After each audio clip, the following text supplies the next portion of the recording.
Bapak-bapak, ibu-ibu, saudara-saudara, kalau misalnya naik motor di jalan, mana yang bapak-bapak lebih senangi? Jalan yang ada aturan atau yang tidak ada aturan? Pasti yang ada aturan. Naik sepeda motor di tengah jalan, terus ada pengumuman, "Woi, bapak-bapak yang melewati jalan ini, mulai hari ini saya bebaskan aturan, tidak ada tidak ada peraturan, mau kecepatan berapapun silahkan, mau ngepot, ngebut, nyalip dari kiri kanan silahkan, nggak ada aturan, nggak ada lampu merah, ketemu perempatan silahkan terabas." Berani naik lewat jalan seperti itu? Saya tidak berani, karena tidak ada aturan itu justru bisa mencelakakan. Nah, jadi kita syukur ya, kalau kita renungkan nih, kenapa kok Allah sampai 3 kali nih? Kok detail sekali? Oh ya, karena itulah Islam. Jadi detailnya Islam itu adalah untuk menyamankan kita.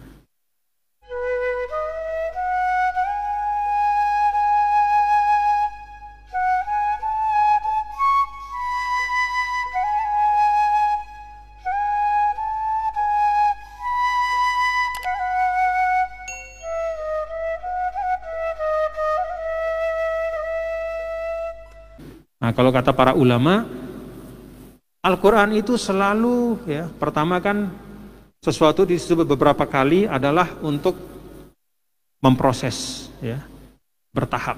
Yang kedua, Al-Quran itu membahas satu masalah ya, lebih dari sekali, adalah untuk memberikan pengertian yang utuh. Contoh dalam masalah perubahan kiblat ini, kata para ulama ya, ada 3 kali fawallu wujuhakum, fawalli wajhaka, itu sampai 3 kali. Hadapkanlah wajahmu ke Ka'bah. Kata ulama yang pertama ya, adalah untuk orang yang ada di Mekah sana ya.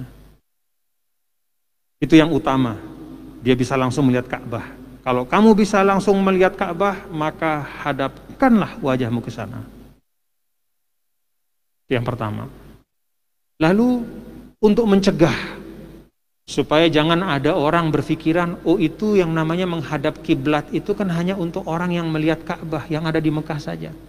Maka datanglah perintah kedua, yaitu kepada siapapun yang beriman Islam dimanapun dia tinggal, di Indonesia, di Australia, di Amerika, di Afrika, dimanapun, hadapkanlah ke Ka'bah wajahmu ketika sholat, berkiblatlah ke Ka'bah.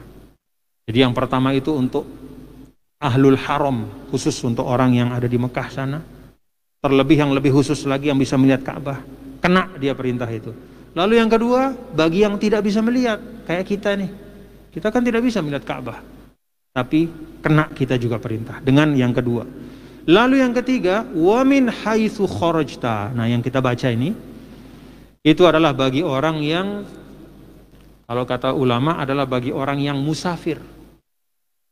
Orang yang musafir, yang bepergian, ketika dia melaksanakan sholat wajib, ya, ketika dia melaksanakan sholat wajib, maka dia wajib untuk menghadap kiblat.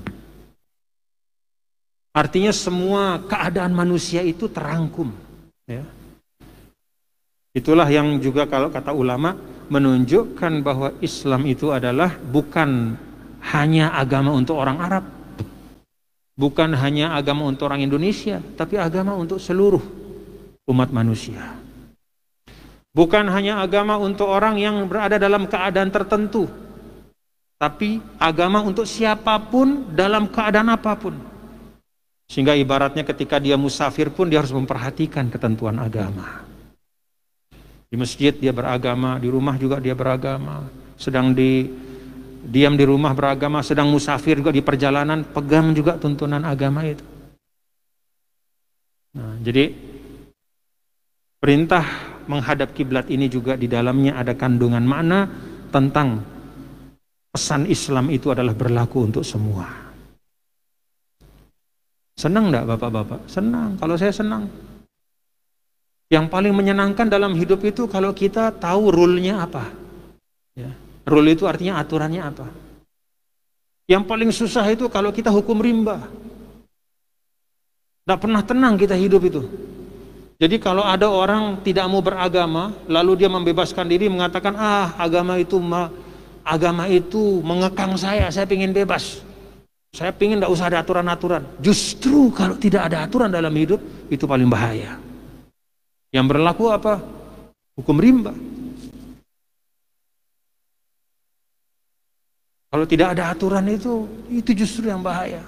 Maka Islam memberikan aturan itu adalah untuk memberi ketenangan. Jelas. Kalau kita melaksanakan ini, kita melaksanakan tuntunan agama, di dunia kita selamat, di akhirat juga, gitu kan. Kalau kita berlaku adil kepada orang, di dunia kita selamat, di akhirat juga. Jangan berbuat zolim, kalaupun kamu selamat di dunia, di akhirat kamu akan celaka, kan begitu. Jadi nyaman kita, tahu aturan, ada aturannya. Maka Islam itu sebenarnya membebaskan dari keresahan, kegelisahan. Karena aturannya jelas. Coba, tidak usah hidup, kita naik mobil saja. Bapak-bapak, ibu-ibu, saudara-saudara, kalau misalnya naik motor di jalan, mana yang bapak-bapak lebih senangi? Jalan yang ada aturan atau yang tidak ada aturan?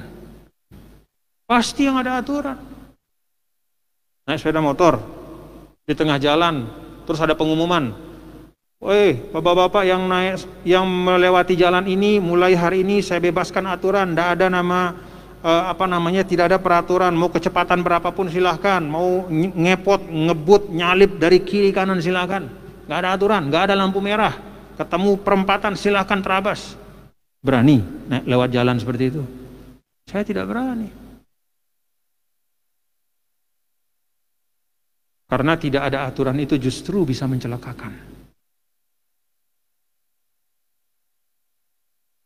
Nah jadi kita syukur ya, kalau kita renungkan nih, kenapa kok Allah sampai 3 kali nih, kok detail sekali.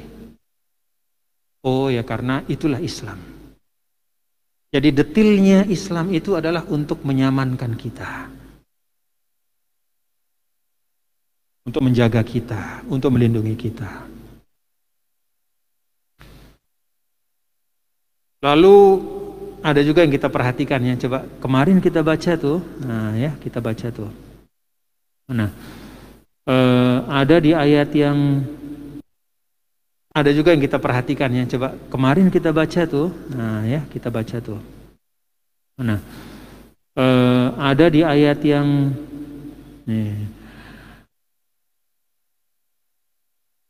Al-haqqu min rabbika fala takunanna minal mumtarin. Al-haqqu min rabbik, ya. Kebenaran itu dari Tuhanmu, jangan kamu ragu. 1. Kemudian di ayat yang kita baca 149 ini juga ada, wa min haitsu kharajta fawalli wajhaka syatral masjidil haram wa innahu lal haqqu min rabbik wa ma Allahu bighafilin amma ta'malun. Kata al-haqqu min rabbik itu berulang-ulang tentang bahwa ini kebenaran dari Allah, maka taati. Kebenaran dari Allah maka taati. Bahasa Al-Quran selalu itu ya. Jadi ketaatan yang dibangun oleh Al-Quran itu yang pertama adalah ta'atun imaniyah, ketaatan yang berlandaskan pada keimanan. Bukan ta'atun aqliyah, ketaatan yang berlandaskan karena akal. Yang paling utama ta'atun imaniyah. Nanti di situ di bawahnya boleh ta'atun aqliyah untuk menjabarkan supaya lebih supaya lebih katakan lebih semangat lagi, boleh. Misalnya kewajiban sholat. Kenapa kita menunaikan sholat? Ya karena ta'atun imaniyah. Allah minta kita begitu, kita tunaikan.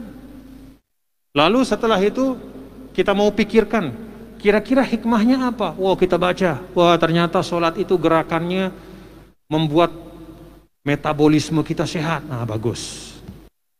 Ta'atun akliyah, kita mengikuti sesuatu karena tahu ada manfaatnya secara akal. Tapi beragama bukanlah ta'atun aqliyah. Agama itu ta'atun imaniyah. Ya ayyuhalladzina amanu ati'ullaha wa ati'ur rasula ya, wa ulil amri minkum. Taat Allah, taat Rasul itu ta'atun imaniyah. Maka di sini juga dalam masalah peralihan kiblat itu ya, kita diminta taat oleh Allah ya. Kita diminta taat sebagai bentuk dari keimanan kita kepada Allah ya. Sebagai bentuk keimanan kita kepada Allah Subhanahu wa ta'ala.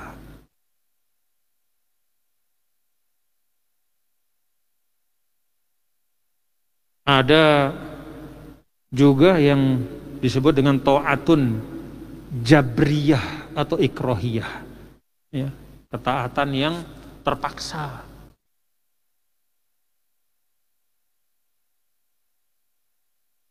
Ya misalnya orang yang berada di bawah ancaman, dia taat.